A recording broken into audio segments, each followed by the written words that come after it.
And we are live. Welcome back to Checkpoint, your number one show rounding up all the hottest, not modest gaming news stories of the week. I'm one of your hosts, James Walmer, joined by my amazing co-host and feet pick connoisseur, Vincent DeSantis. Wow. Vincent, how are you feeling this week? You know, I'm feeling like I just got misrepresented in the feet pick industry. So there's Wow. that. There's that. What do you mean? You're a connoisseur. You're at the connoisseur? top of your field, baby. I think I'd rather be in the feet pick selling business and not the connoisseuring. I don't want to be ingesting the feet picks, if that makes any sense. Right. You more so want to profit off of the feet picks. Yes. Okay. So Yeah. you're the middleman whom feet pick sellers or producers go through in order to get their feet picks on the market, start getting them to an audience. Yeah, I like to go by the term broker, actually, a feet pick broker. Feet pick broker. Yeah, that's my official title on the business card. So if I wanted to purchase feet picks, I would go through you, Mr. Feet Pick Broker. Right, I could connect you to the right people. Yeah. Right. So but you James, would you for sell a percentage yourselves, or would you just refer me to feet pick? Well, I mean, of course, there's that premium price you could pay, and you can get the best of the best. You know, you come to me for a reason. Okay. So that's just that. Wow. Anyways, James, how you doing this week? What's good? What's been new? Man, it's not finals, midterms. Feels like it should. Yeah, it is. But it's midterms. This has been the longest semester of my life. It feels like these last couple weeks have been so damn slow. Busy, but they feel like they're just snails pacing along. I totally agree. So sucks. I am ready for this spring break next week. Me too. James, what have you been playing, and what are you planning on playing for spring break? So I'm looking to finish Persona 5 during the first probably day of spring break. Just a single grind day. Well, I'm at 130-ish hours, right? My save file says 136. Yeah. But I know that's giving and take at about 4 or 5 hours. Okay. So around 130 hours. And I know I'm in the last palace and everything. So I'm trying to I think the game will end promptly after that. Got it. Cool. I don't think it'll linger on for very much after that. Yeah. After that, I plan to start up Nier Automata. Beautiful. Very exciting. I also this week not with you. I was planning to play with you, but unfortunately it just didn't work out. Yeah. Outriders. We did. Okay. We both played Outriders. Do you want to talk about with our Outriders opinions now, or should we wait for the Outriders article that we have later? Let's talk about it now. Okay. How did you feel about that? Did you beat the whole thing? I got to the very end. I got my powers and then messed around with them and got to one of the bosses and then just dipped out. I played till the credits on the Outrider demo. I had a good time. I think it plays pretty smooth. There are some things that just kind of are jank to me, like the cutscenes and the characters, and kind of I wasn't feeling it at all. But it was fun to play. I enjoyed it. It was actually a little challenging. It was pretty challenging. Really? Yeah. I hated it. Really? It just didn't feel new. You know what I mean? Yeah, it didn't feel new to me, but it feels like I played this exact same game before. Sure. It was very Gears of War-y. That's what I was feeling. It's very Gears of War-y, except Gears of War has far better cover mechanics. Right. It was so hard for me to move between cover in that demo. The controls were a little whack. And it's obviously a cover shooter. 100%. But is it, James? Because there's these people that rush at you from every single direction, and you're running around, and you're like, well, I have no protection now, and I'm not a healing character, so what am I going to do? Well, I think every different class has a healing ability, right? It works differently for every class. But I was playing the close range one, which is pretty fun. You get to go around and your melee attack does a hell of a lot of damage. Sure. And you just slice people up. But it just didn't feel I felt out of place. I felt like I was playing a role that shouldn't really exist. Got it. If that makes sense. I played the Technomancer, I believe, which was the sniper. Yeah. It was fine. I'm not gonna buy the whole game, but I had a good time with the demo. It wasn't bad to me. But how do you feel about the controversial cutscenes? Oh, that everyone's we'll talking talk about. about it. I think it's absolutely hilarious. We'll All right, we'll talk talk about it in about a that bit. when we get there. But anyways, this week finished up. Did I finish Ratchet and Clank last week? I totally forget. But I I think you did. started Ghost of Tsushima. I know I talked about that last week. Hmm. I started Mafia Definitive Edition. Really, you bought it? I did. How you I feel? just went for it. I love it. I love it, dude. I'm like, Yeah. it's just like I knew you were. even if it's the controls aren't perfect in that game, but like I don't care. Like it's just fun. I'm like having a good Yeah. time with it. I played like 3.5 hours straight of it, and I was like, this is sick. So I'm excited to finish that. That'll be good. Cool. That'll be fun. That'd But be that's great it. too. Haven't had any other time to play games this week, so Yeah, I feel that. that's just it. Want to get right into it? Let's get right into it. Can I intro this article and then you can like just kind of go for it from there? You can take the whole thing. All right, I'll take it. So yesterday I'm on the way to my internship, and I get there, and my buddy George, shout out George if you're listening, he's like, "Yo, the Switch Pro got announced." I was like, "There's no way they announced it 4 o'clock or like 4 o'clock on a Wednesday afternoon." Okay, that's just not gonna happen. There's no way. He's like, "I swear, go check." And so I'm like looking, and I can't find anything, and then I see a Bloomberg article.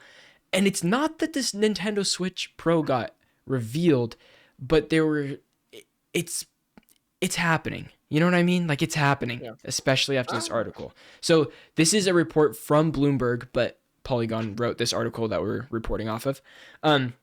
Bloomberg published a report on Wednesday with new details on the long-rumored new, more powerful Nintendo Switch model, dubbed the Nintendo Switch Pro by fans and players. According to the report, Samsung will soon begin production on a 7-inch 720p resolution OLED panels for the device. The new Nintendo Switch model will also ship with a 4K ultra-high definition graphics when paired with TVs. Bloomberg sources said, Nintendo has repeatedly denied existence of the so-called Nintendo Switch Pro. Nintendo of America President Doug Bowser told Polygon in December that the company is always looking at how Nintendo can improve the gameplay experience, whether it's on the current platform or a future platform. In February, during a financial earnings call, Nintendo President Shuntaro Fukawa said Nintendo would not be announcing an upgraded Nintendo Switch model anytime soon, in quotes. So, James, how do you feel that this next Nintendo Switch model is going to still have a 720 screen, but you can dock it at 4K?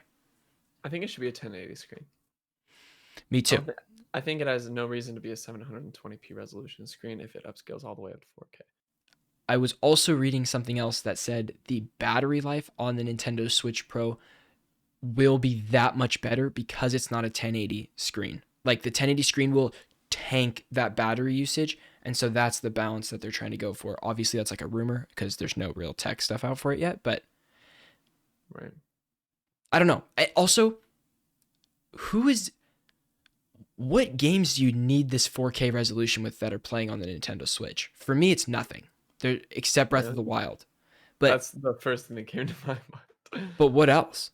Are you gonna pay $400 to buy a system to play Breath of the Wild 2 on? And when are you gonna play that docked? But here's the thing. A lot of times, the majority of the time, I play my Switch docked. Okay. Because I don't like it. It's a neck thing. I don't like looking down. Sure. So it helps me to, put it in a dock. Yeah. And I think there's a whole market of people who want their Switch to be their main thing. People just love their Switches. A bunch of my friends just love their Switches. They want it to be their main console. And I think right now, because of how big the differences are in resolution and performance between the Switch and some of the other major competitors, of course, and like they're with a Switch Pro, I think that would close that gap just enough to where people could have a home console on their Switch and really be able to play everything they wanted to, right? So if you want to play something like Witcher 3, something that did make it on Switch, you wouldn't have to roll your eyes and say, "Oh, you're playing The Witcher 3 on Switch."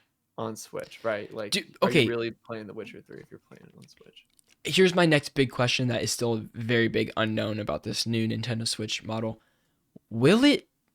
Obviously it has to have some sort of scaling processing power and graphical capability if they're putting out or outputting 4K, but how big is that jump going to be? Are there actually going to be developed? It's still going to be Switch ports.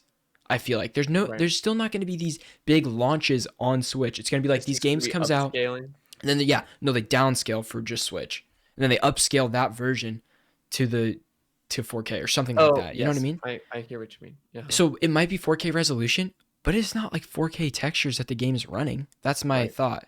So like for me, when I'm playing those graphically intensive games, that's gonna be on my PC or PS5. I'm not looking for that on my Switch. I love my Switch for other reasons, so I don't know if I need. I'm happy about this.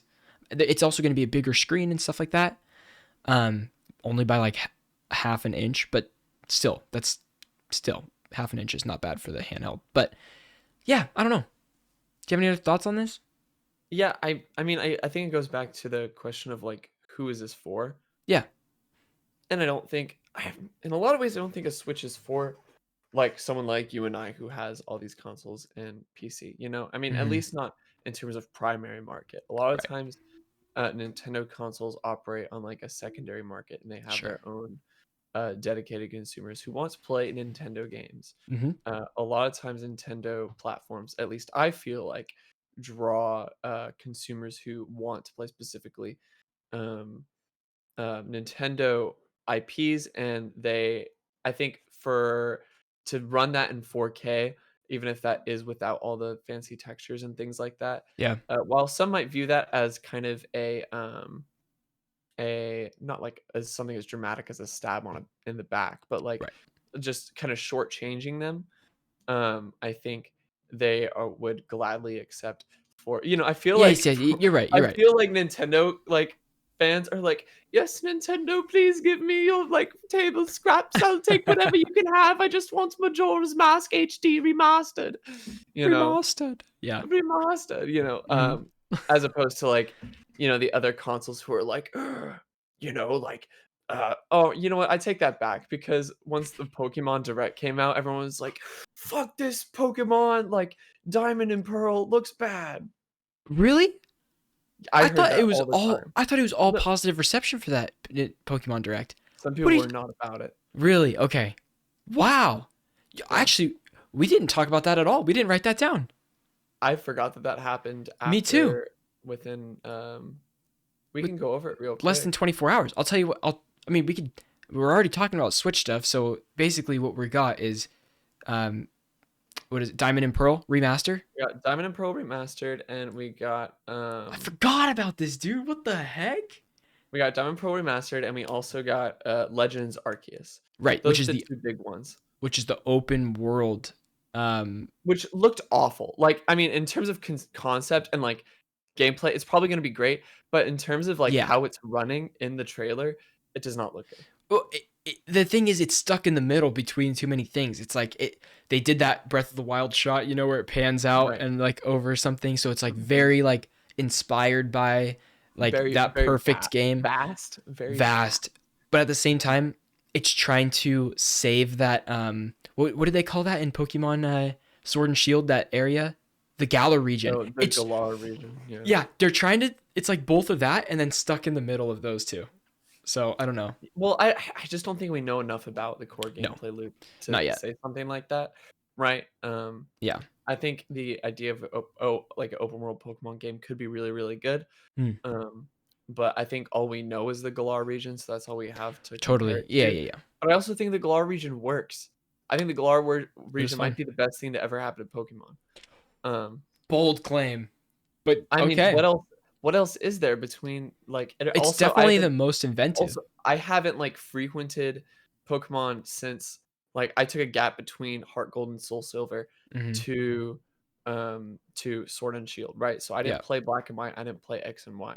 So I'm me not neither. aware of any inventive things they did in those games, but Wait, what do you as mean? far The best thing that Pokemon ever did in the history of Pokemon, James, was this stupid thing that counts your steps, and you would wear oh, it. with Heart Gold and Soul Yeah, Silver? Hell uh-huh. yeah. And then it it XP'd your Pokemon Hell up yeah. based on your steps. That That was the was the best best. thing that Pokemon's ever done, ever.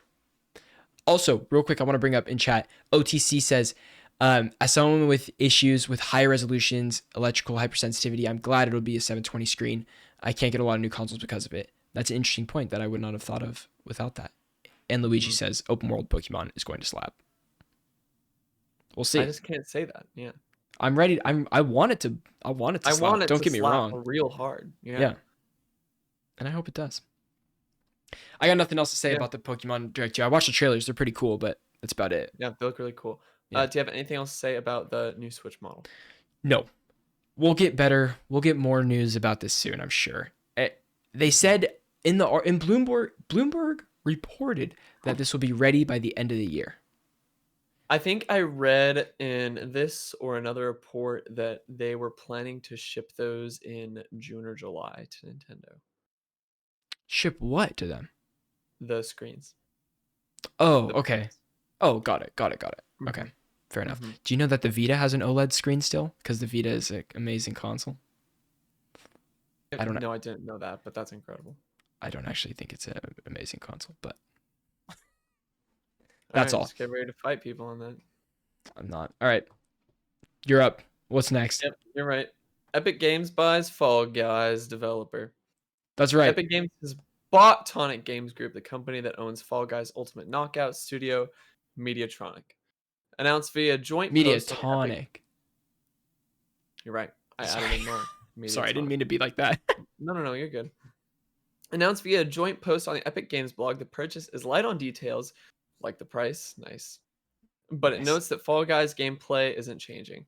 The plans to bring the game to Nintendo Switch and Xbox will continue as previously announced.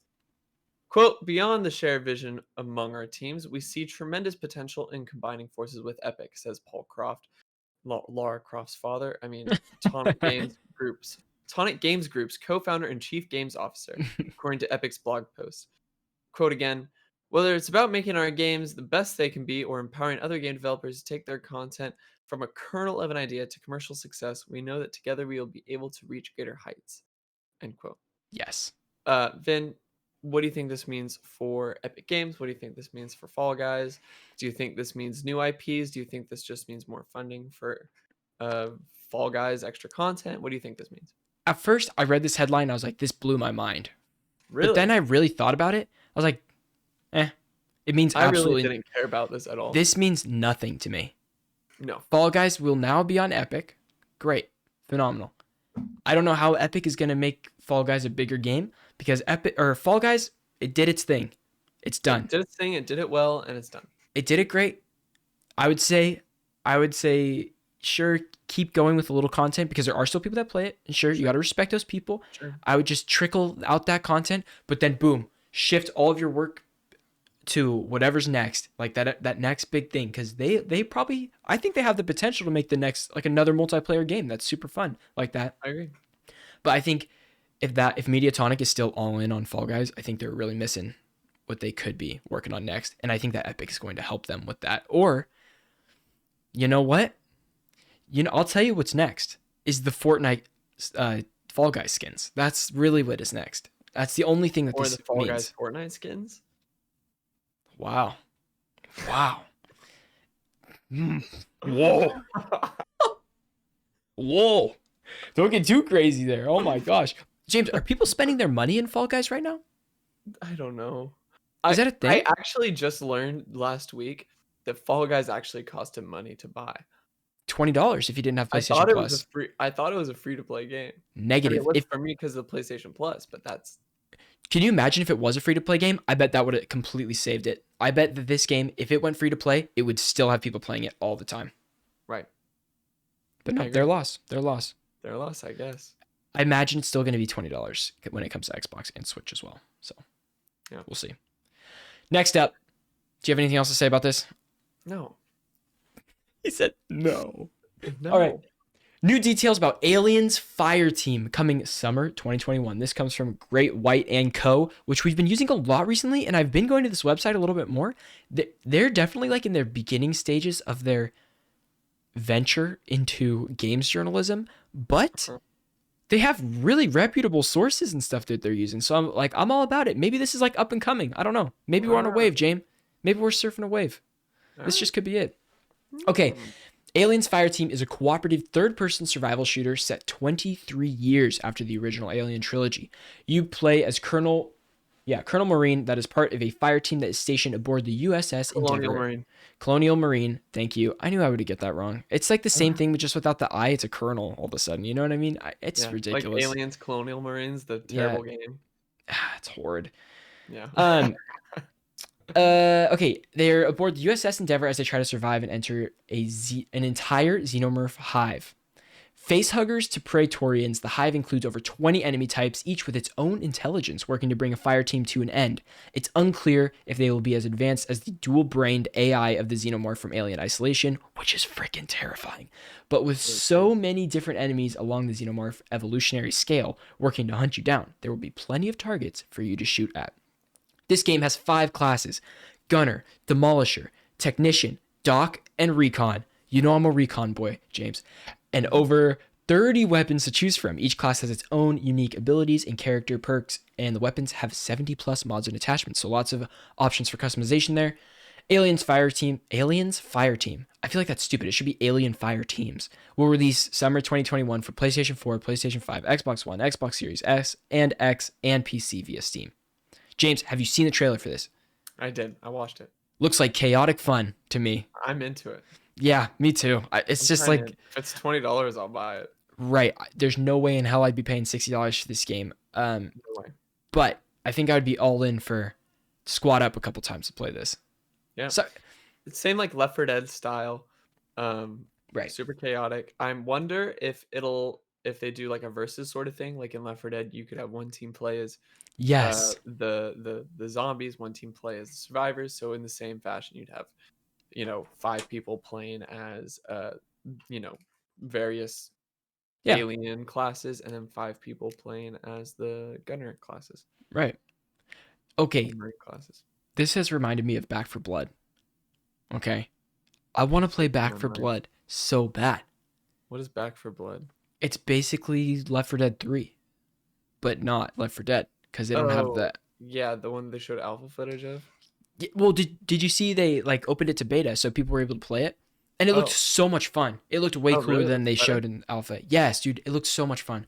I signed up. I could not get a key, but they have another beta test coming up in the next couple months before the game launches, and I am all in because I feel like we would have a great time playing that, like an amazing time playing that. Yeah.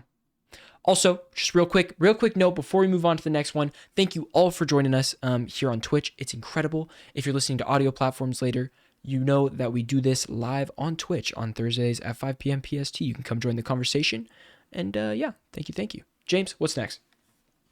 Last of Us 2. Sorry, I cannot read tonight for some reason. Last of Us Part 2 secures a record amount of BAFTA nominations. Vin, what does BAFTA stand for? Oh my gosh, that's a great question. A BAFTA?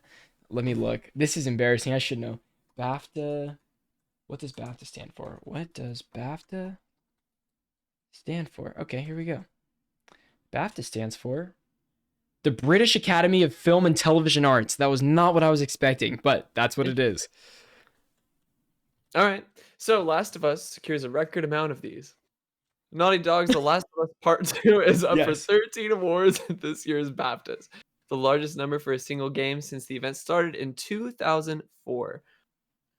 Both Remedy's Control and Kojima Productions' Death Stranding were nominated for 11 each at last year's BAFTA That's Game a Awards. lot. It is a lot. But the PlayStation exclusive has surpassed their achievement by 2. Naughty Dog's celebrated sequel is the high point in an impressive night for Sony Interactive Entertainment. Sucker Punch's Ghost of Tsushima received 10 nominations, just 1 behind. Nope, that's 3 behind. Yeah. Oh, did I do bad math? That's 3 behind. Last of Us is 13. Thank you. You got it. I'm finding my place. Insomniac's Marvel Spider-Man Miles Morales got 7. Media Molecules Dreams got 7. And Sumo Digital's Sackboy: A Big Adventure got 4. Outside of PlayStation exclusives, the most notable game was Supergiant's Hades, big surprise, which received 8 nominations. The BAFTA Game Awards 2021 will be a live streamed event on March 25th. Yo, I'd be super down to watch this. James, this is also a reminder that you need to play Last of Us 2. We're just waiting for that damn next-gen upgrade, and then we'll be good to go. And then I won't be juggling as much games because That's true too. Persona 5 will be off my plate. That's right. That's true. Then take this next article that is giving me pancreatic cancer. Wow, that is intense. That's serious stuff, dude. All right, here we go. Marvel's Avengers dev outline XP changes and plans for a cosmetic rework. This comes from TrueTrophies.com, who also has a sister site called TrueAchievements.com. It just depends on if you're for Xbox and PlayStation. And they literally just changed the headline and they drop out PlayStation and put in Xbox, or like if there's something in the article, they just drop it and they post it to both things and they get double the traffic. It's actually genius. It's so genius. Okay, anyways, let's get into this. March is a busy month for Marvel's Avengers, with the next-gen versions of the game and the start of a new operation all arriving on the same day on March 18th. I will 100% be playing this on March 18th. Very excited to see the changes. We're getting a lot of hydrates in chat, James. We'll have to look at this after the post show. We might have to drink quite a bit. We're gonna have to drink a lot. Yes. Okay. Now, the devs have confirmed that March 18th will also bring changes to how you level up, as well as rework how you get certain cosmetics. Over on the Marvel's Avengers site, the dev team outlines plans to change 2 issues in particular. You know what, James? Nobody gives an F about this. So let me tell you right now. I'm gonna give you the TLDR. Okay. Give me the TLDR.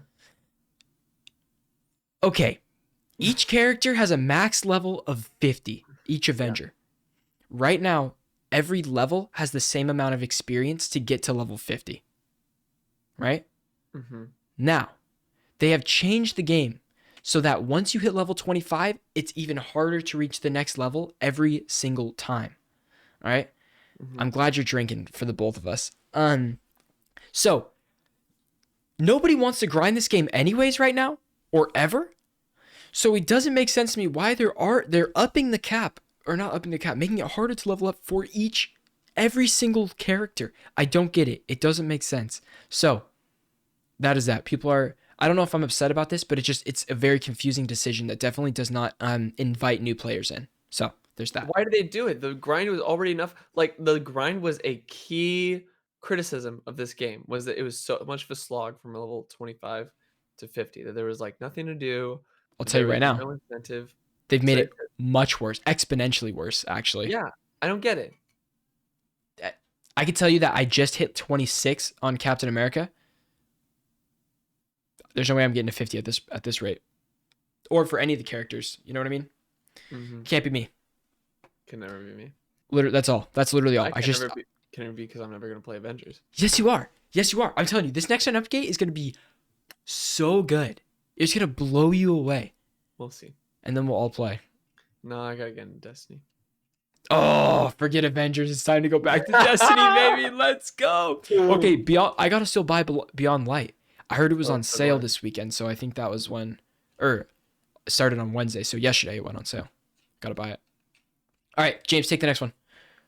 Outriders developers explain why a tiny cutscene plays every time you open a door. Quite literally. You've been playing, this one comes from PCGamer.com. If you've been playing the Outriders demo, you've likely noticed that there are a lot of little cutscenes that play whenever you transition from one area to another. Opening a door, cutscene. Climbing a ledge, cutscene. Jumping over a chasm, cutscene. And it's not just a quick flash either. It is a full process of fading to black, playing a brief video clip, then fading back to the game. The videos don't even preserve the custom headgear you're wearing. It's jarring. Mm-hmm. Clips like this are often used to camouflage level loading. Never forget that Mass Effect elevator. And to an extent, that's the case here as well. But creative director Bartek Kamita explained to Eurogamer that the system is also used to bring co-op players together when they're moving from one area to another. As for why it's necessary to sit through all those same cutscenes when playing Outriders solo, Kamita said that the background loading is really intense. And the studio, really quote, just needed that solution to stream everything to prepare the next areas, end quote. He also suggested that there's not a whole lot of room to refine the system, saying, "You will try to look at this, but I can't promise a huge improvement can be done." Okay, tell me you saw the video, James. The best video that was on Twitter this week is this guy. I think I did. He walks up to this like ledge. Actually, I think Khalif retweeted it, and so I was like, "Oh, that's lit." But there's like this big. No, not even big. It looks jumpable. You know what I mean? As a gameplay element, it looks like you can jump from one side to the other. But you approach it, and then all of a sudden your character just shudders to a stop, and then there's a very, very slow fade to black. It just completely goes to black, and there's this cutscene of your character like running like this, and then he just leaps over this huge thing that was like this big in the game, and then he lands and he stands there, and then it slowly fades back, and it was like a minute cutscene, it just to jump this little It's area. excruciating every time. Brutal, absolutely It brutal. really made me not want to keep playing. It was not that bad to me because I never. Well, like for instance, that cutscene I didn't do. Like I didn't see it. I'm sure there's more in the demo that I wasn't able to accomplish or do, but it's ridiculous. It's kind of dumb. Okay, James, Time for everyone's favorite part of the show, random fun stuff. The part of the stories without a story. you fell way into the trap of the hydrates. That's what happened right there. Stories without a story. Stories without story, random fun stuff. You guys, this is it. There's only 3 items on random fun stuff this week. I am so sorry for this slow news week, but there's really nothing we could do. It's Last week was not our fault. Last week was a banger, full of news. So you know, sometimes this happens. All right, number 1, go for it. Nintendo clarifies that cloud gaming is, quote, not a top priority, end quote, despite dabbling it with the Switch. Yes, the article read that. I read that. I read the whole article, and that was literally the only quote. So there's nothing more to say about this. But yes. Okay, next one. Blasphemous hits 1 million players. What is Blasphemous, James? Blasphemous is a side-scroller Castlevania Souls-like game, or what is it called? Metroidvania Souls-like game made by a very small Spanish company, and it's incredible they hit 1 million players. Cool. And Valheim passes 5 million players, which is super cool too. Good for them. That little tiny dev team with this super incredible, huge game. Now, dude, so here I go again, spouting off about Clubhouse again. But anyways, I'm big into this game industry cocktail hour room. That is my favorite room right now. And it's a bunch of game devs. Dude, me and the creator of Candy Crush, we're tight. Me and Paul, okay? We're pals now. But anyways, Valheim is always getting brought up in this group from different devs. And like, they've been talking about like all the stuff that they're going to add into Valheim. There's none of the Valheim devs are on Clubhouse, but these are people just talking about the game who know these people, I guess. Right. They're super excited and they're all playing it too. And so I was like, man, that gets me hype. And I don't even like the game's just okay. Or, the game's good, but it's fun to play with friends. But sure, I'm excited for the stuff that they're going to add and the future of that game. So, yeah, guys, that was our shortest episode of Checkpoint we've ever had ever. 36 minutes. 33 minutes. Whoa! Even less. I had the stopwatch up and I forgot to. That's okay. I don't, there's just there wasn't any more news. We talked Pokemon, we talked the Switch, and so that's how it's going to be. That's all right. 30 minutes, we'll take it. No, don't go against your Valheim review opinion.